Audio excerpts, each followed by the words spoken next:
1. A fiscalização contábil, financeira e patrimonial exercida pelo Poder Legislativo é feita exclusivamente pelo Congresso Nacional, sem auxílio de outros órgãos. Errado. A fiscalização é realizada pelo Congresso Nacional com auxílio do Tribunal de Contas da União, artigo 70 da Confira de 1988. 2. O Congresso Nacional possui autonomia para sustar despesas ilegais não identificadas pelo Tribunal de Contas da União. Errado. O Congresso Nacional não possui competência para sustar diretamente despesas ilegais não identificadas pelo Tribunal de Contas da União, TCU. A competência para sustar atos administrativos, inclusive despesas ilegais, é atribuída ao Congresso Nacional após a manifestação do TCU, conforme o disposto no artigo 71, inciso 10, da Constituição Federal. O TCU é responsável por apreciar e identificar irregularidades. Apenas quando o TCU detecta uma ilegalidade e comunica ao Congresso Nacional, este último pode adotar as providências para sustar o ato. 3. A prestação de contas anual do Presidente da República é analisada pelo Congresso Nacional com base nos relatórios do Tribunal de Contas da União. Certo. De acordo com o artigo 71, inciso 1, da Constituição Federal, compete ao Tribunal de Contas da União, TCU, apreciar as contas prestadas anualmente pelo Presidente da República, emitindo parecer prévio que deve subsidiar o julgamento dessas contas pelo Congresso Nacional. Assim, o Congresso Nacional analisa a prestação de contas com base nos relatórios elaborados pelo TCU, que exerce uma função técnica de assessoramento. 4. Ministros de Estado podem ser convocados pelo Congresso Nacional para prestar informações sobre atos de gestão financeira. Certo. Conforme o artigo 50 da Constituição Federal, o Congresso Nacional, por meio de qualquer de suas casas, Câmara dos Deputados ou Senado Federal ou de suas comissões, pode convocar ministros de Estado para prestar informações sobre atos de sua competência. Essa prerrogativa inclui esclarecimentos sobre atos de gestão financeira, uma vez que se relacionam com as funções administrativas e políticas desempenhadas pelos ministros. A recusa sem justificativa adequada pode configurar crime de responsabilidade. 5. A fiscalização exercida pelo Congresso Nacional inclui a análise de metas e prioridades previstas na Lei de Diretrizes Orçamentárias LDO. Certo. A fiscalização financeira e orçamentária exercida pelo Congresso Nacional, com o auxílio do Tribunal de Contas da União, TCU, inclui a análise do cumprimento das metas e prioridades previstas na Lei de Diretrizes Orçamentárias LDO. A LDO orienta a elaboração do orçamento anual e estabelece as metas e prioridades da administração pública, servindo como um instrumento de planejamento estratégico. Essa análise é essencial para garantir a conformidade com os objetivos estabelecidos e o controle sobre a execução orçamentária, conforme previsto no artigo 166 da Constituição Federal. 6. O Tribunal de Contas da União é responsável por emitir parecer prévio sobre as contas públicas e por fiscalizar a aplicação de subvenções. Certo.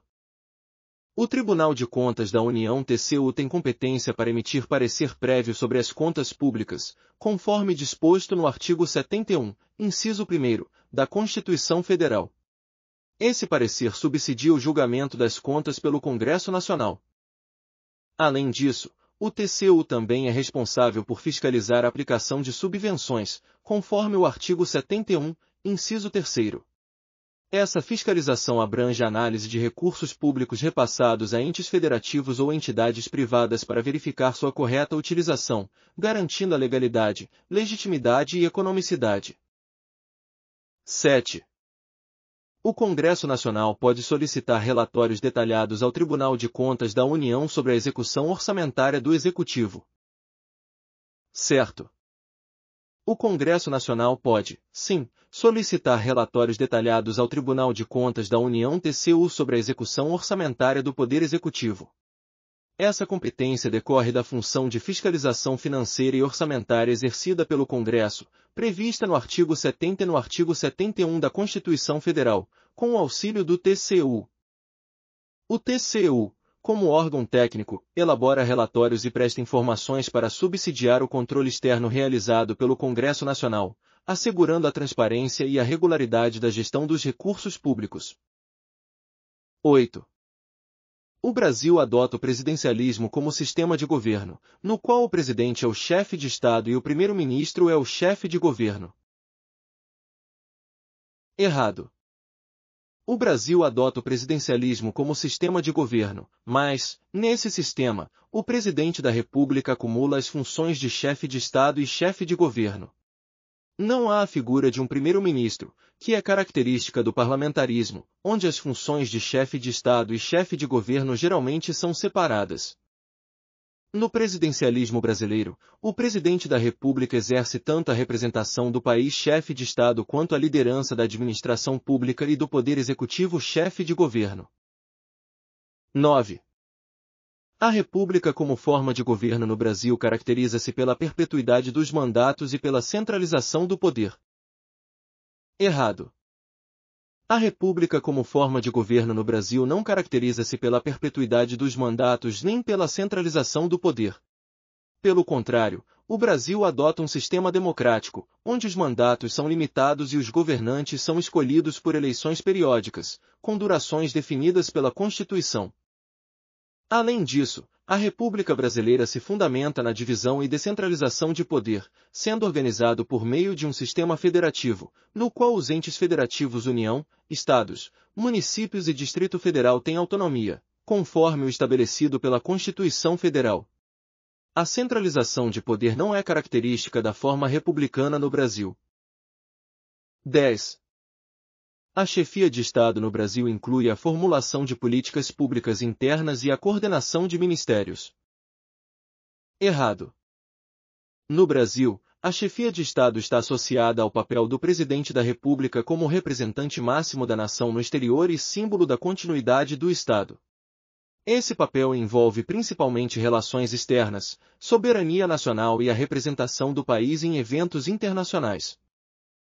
Já a formulação de políticas públicas internas e a coordenação de ministérios são atribuídas ao presidente da República como chefe de governo, uma função que envolve a administração e execução da política interna, a organização do governo e a coordenação das atividades do Poder Executivo.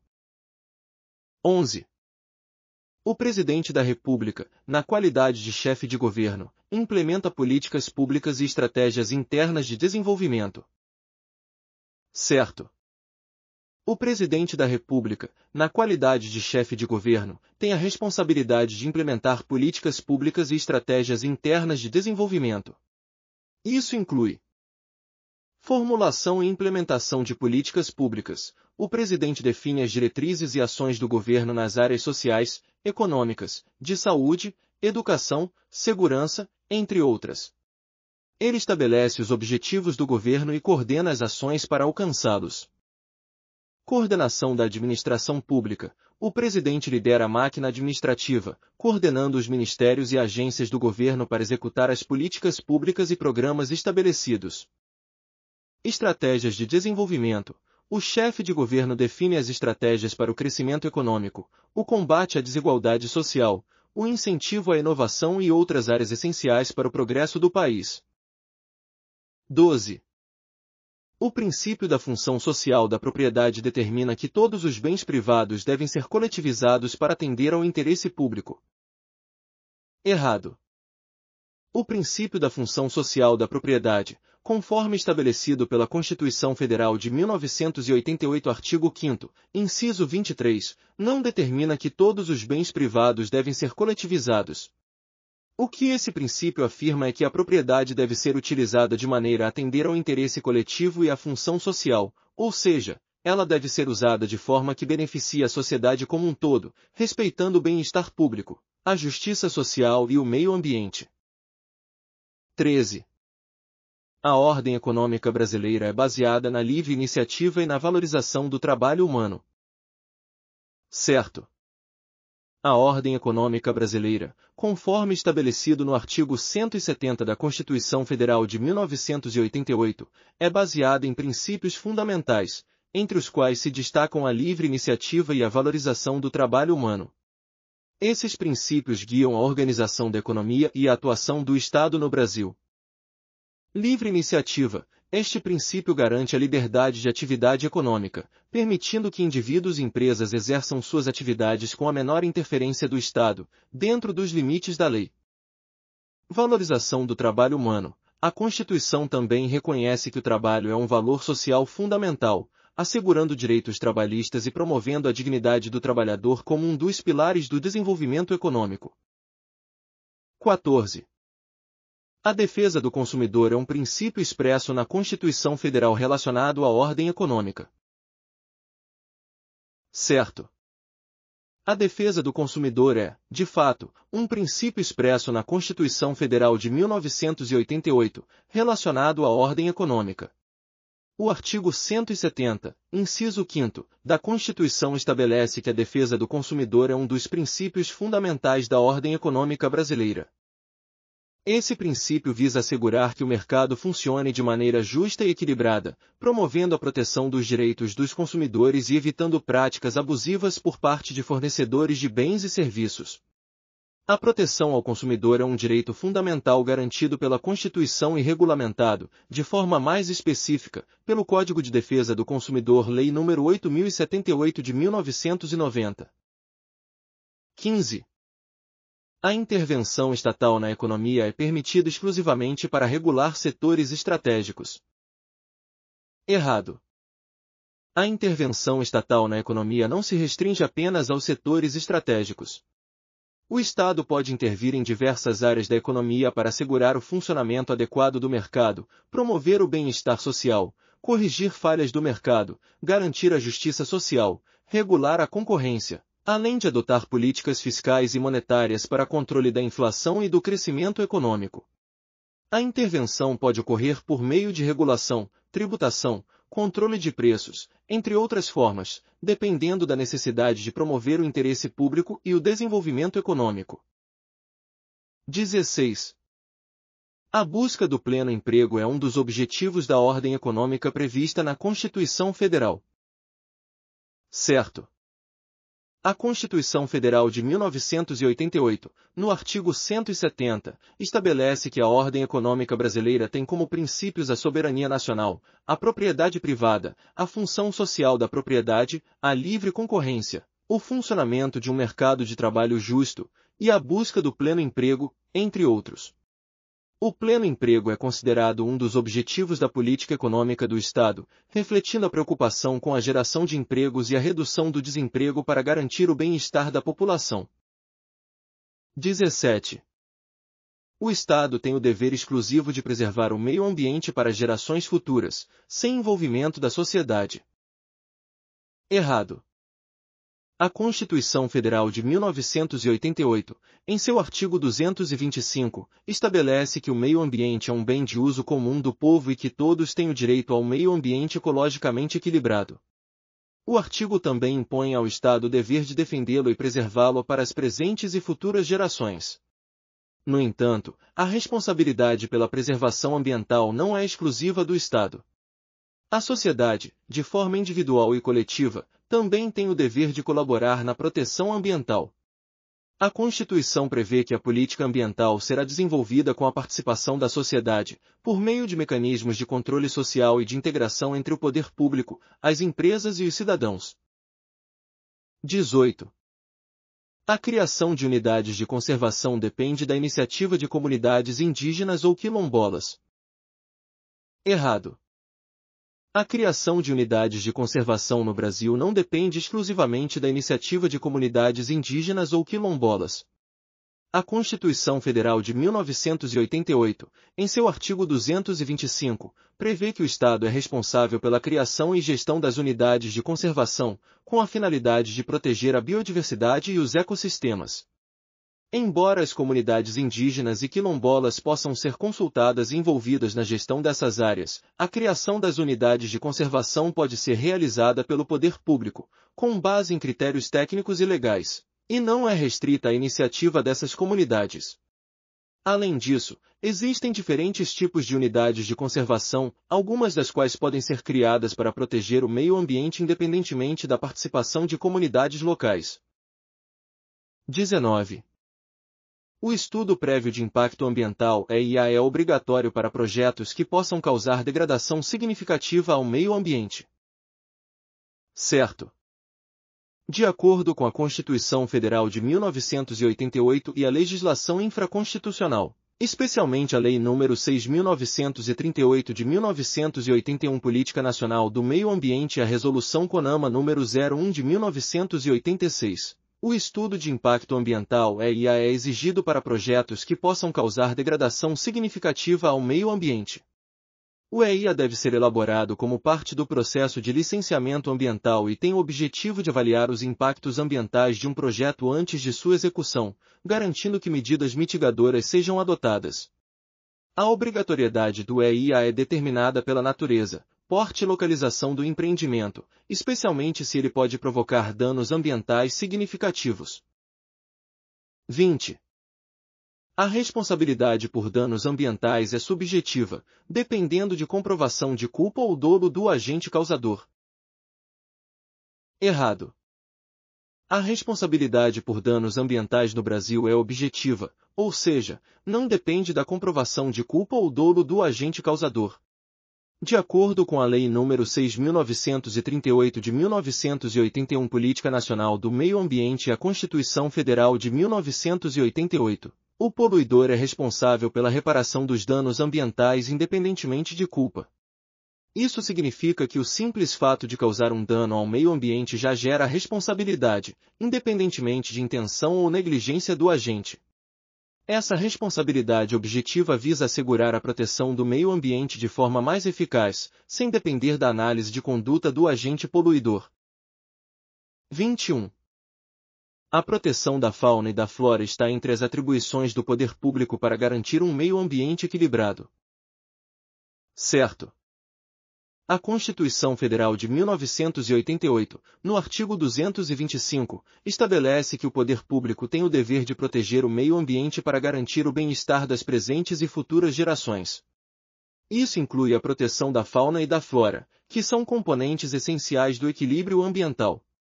Além disso, a legislação brasileira, como a Lei nº 9.605 de 1998 Lei de Crimes Ambientais, reforça as responsabilidades do Estado em relação à preservação dos recursos naturais, incluindo as espécies de animais e plantas, combatendo práticas que possam colocar em risco a biodiversidade. 22.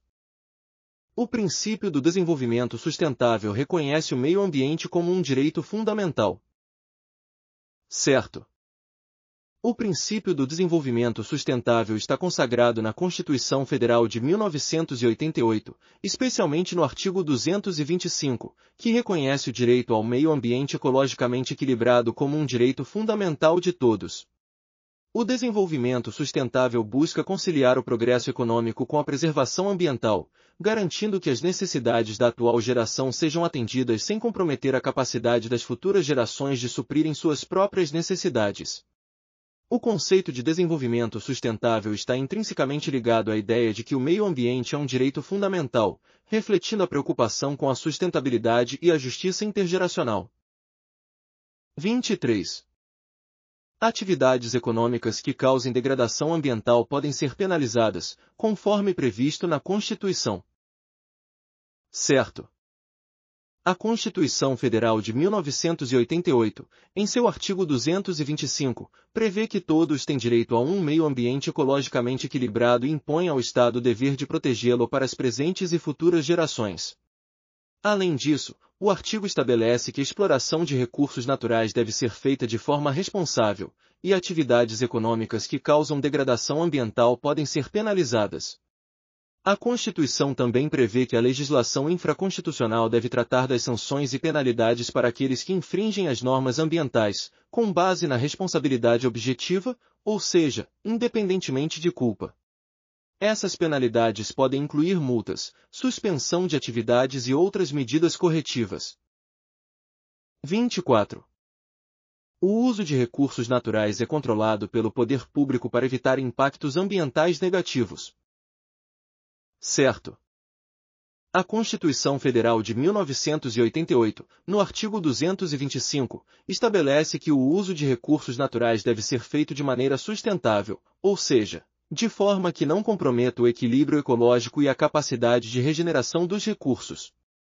O poder público tem a responsabilidade de controlar e regular o uso desses recursos para evitar danos ambientais e assegurar que sua exploração seja realizada de maneira responsável, com a adoção de medidas mitigadoras para os impactos negativos. Esse controle é exercido por meio de políticas públicas, licenciamento ambiental e fiscalização, sempre visando a preservação do meio ambiente para gerações futuras. 25.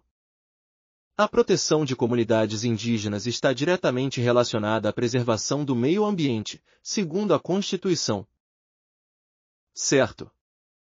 A Constituição Federal de 1988 estabelece, em seu artigo 231, o reconhecimento dos direitos territoriais das comunidades indígenas, garantindo-lhes a posse e o usufruto exclusivo das terras que tradicionalmente ocupam. Além disso, o artigo 225 da Constituição, que trata da proteção do meio ambiente, reconhece a importância da relação das comunidades indígenas com seus territórios e o meio ambiente. Essas comunidades, por sua forma de vida e conhecimento tradicional, têm um papel fundamental na preservação dos ecossistemas, pois muitas vezes são as responsáveis por práticas de manejo sustentável dos recursos naturais. Assim, a proteção das comunidades indígenas está intrinsecamente ligada à preservação do meio ambiente, sendo ambas reconhecidas como direitos fundamentais na Constituição. 26. O Poder Executivo possui autonomia para celebrar tratados internacionais sem qualquer participação do Legislativo. Errado. De acordo com a Constituição Federal de 1988, o Poder Executivo não possui autonomia total para celebrar tratados internacionais sem a participação do Legislativo. O artigo 84, inciso 8º, da Constituição prevê que o Presidente da República pode celebrar tratados internacionais, mas, para que esses tratados tenham efeitos no ordenamento jurídico brasileiro, é necessário que sejam aprovados pelo Congresso Nacional. O procedimento para ratificação de tratados internacionais exige aprovação pelo Senado Federal, conforme o artigo 49, inciso 1º, da Constituição, que estabelece que compete ao Senado aprovar tratados, acordos ou atos internacionais que impliquem em compromissos financeiros ou em mudança na legislação interna. 27. A fiscalização orçamentária pelo Congresso Nacional é limitada à análise de receitas públicas. Errado. A fiscalização orçamentária pelo Congresso Nacional não se limita apenas à análise das receitas públicas. De acordo com a Constituição Federal de 1988, especialmente nos artigos 49 e 165, o Congresso Nacional exerce o controle sobre a execução do orçamento, o que inclui a análise tanto das receitas quanto das despesas públicas. O Congresso tem a competência para apreciar e fiscalizar a execução financeira e orçamentária do governo, verificando a conformidade das despesas e a gestão dos recursos públicos. Além disso, o controle abrange a execução dos programas e projetos previstos no orçamento, e a fiscalização é realizada por meio de comissões, como a Comissão Mista de Orçamento, e órgãos de controle, como o Tribunal de Contas da União (TCU). Assim, a fiscalização orçamentária é ampla, englobando tanto receitas quanto despesas. 28. A chefia de Estado no presidencialismo é exercida por um órgão colegiado.